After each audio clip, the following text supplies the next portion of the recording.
So this week there's been a lot of talk about the Apple Watch Series 7 because it's right around the corner. I mean, it should be coming out next month. We're at least going to probably see it next month.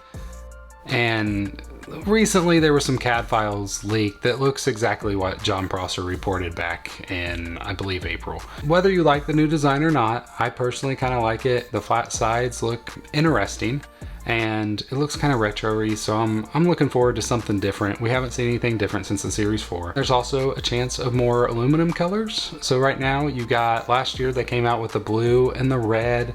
You have gold, you have silver, and then you have the space gray.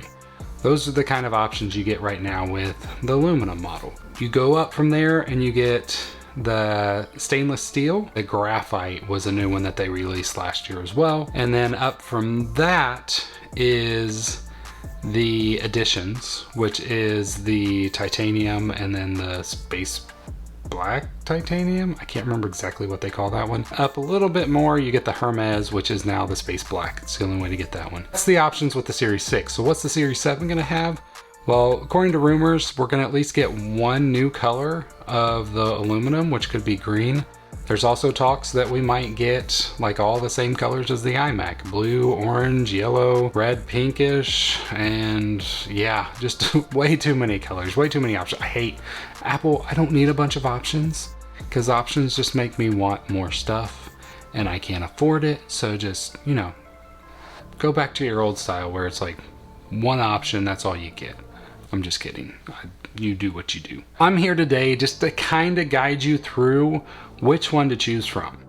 And like, I understand the aluminum is the one that most people go with. My wife, my son have it and they enjoy it, but I personally, I just can't buy the aluminum. And I know it's more expensive for the other one. But what do you get when you go with like the stainless steel or the graphite that you don't get with the aluminum? So first off, based on the lowest priced aluminum, you don't get cellular with that. The stainless steel and graphite come with that automatically, which is nice. I know not everybody wants to have cellular access on their watch because it is an extra price. You have to pay monthly for the cellular service. $5 to $10 usually based on your carrier, plus a little tax usually. So you're probably looking at more like 8 to 13, 14 bucks. But it's really nice. Like I have cellular on this one and I use it a lot. Not a ton, but a decent amount. Like I might forget my phone and it's just great to have. So I do like having cellular and I kind of do recommend it. The big feature of the stainless steel and higher models is they also have the sapphire screen. And I know what you're thinking. You're like, but it's like $200 or more for the stainless steel. Maybe even closer to $300 sometimes if you go to the lowest. Why in the world would you pay that much for a sapphire screen? Because, like, if I look at my wife's and my son's watches right now, they are scratched. My wife has the Series 3, my son has the SE. I'm pretty sure my son scratched his SE on day one, at least the first week for sure. And yes, you can buy screen protectors, but those are gonna get kind of in the way. They might mess with your touch functionality and they might eventually just start coming off. And I personally just really don't like the look of those. I mean, I haven't seen one that I like yet, but I understand it's still a lot of money and you're probably not gonna wanna spend that extra money, especially every year or every 2 years if you upgrade like me. The reason why I do it is because resale value. If you happen to get a scratch on the screen of your aluminum watch, your resale value is gonna drop like no other. And with the stainless, I'm telling you, I've had the stainless model every year since the very beginning, since the Series 0, what people call it, the original Apple Watch, Gen 1, whatever you want to call it. I've had the sapphire screen. I cannot go away from it. I mean, I have hit this thing. There was one time that I honestly believed that I had scratched my watch. And I was like, I'm gonna have to send this back to Apple. This is horrible. I had banged it up against like a brick wall and I was just like, oh, it finally happened. I scratched my watch. But what I ended up doing was I tried a few different things. I tried just like messing around with it. It felt like an indent, but it also felt like it was like something just on the screen, but nothing would get it off.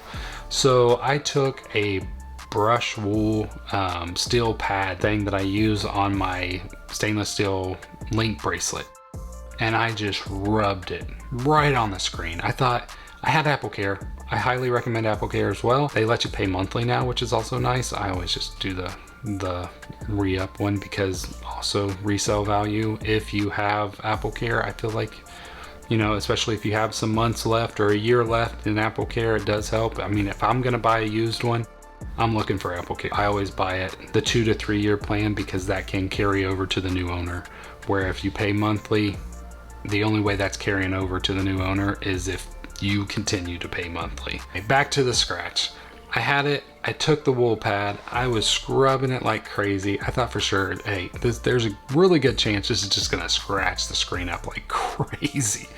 But I rubbed it and I kept going, and all of a sudden, the whatever was on it came off. There was no other scratches on the screen, and the watch looked like new again on the screen at least. Now the stainless steel itself does scratch. I understand that, so you may want to go with the graphite or the gold model.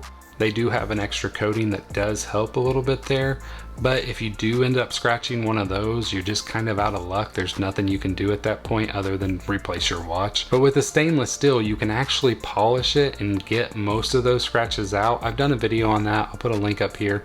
And I mean, for the most part, it looks pretty close to new again. You might not be able to get all of them out. You could probably get it professionally done and they could probably get everything out, but there's a lot cheaper options to do. And for me, it looks great. So that is it. Like, I know this is just a short video and it's kind of weird, but I just wanted to let you guys know why I always buy the stainless steel model or higher, because that sapphire screen, if they ever brought that to the aluminum, I would honestly give the aluminum a shot because the price savings would be awesome. But what it all comes down to is that I know I'm gonna sell this watch. Like, I always do it to help fund the next one.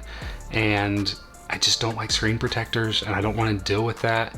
And I know if I buy the aluminum, I'm going to scratch that screen and that's going to reduce the value of the watch. So that's why I personally, that's like the big main reason. Like, one, I don't want to be looking at a watch with a bunch of scratches on it personally. And then also I know when I go to sell it, I want to get the most money that I can.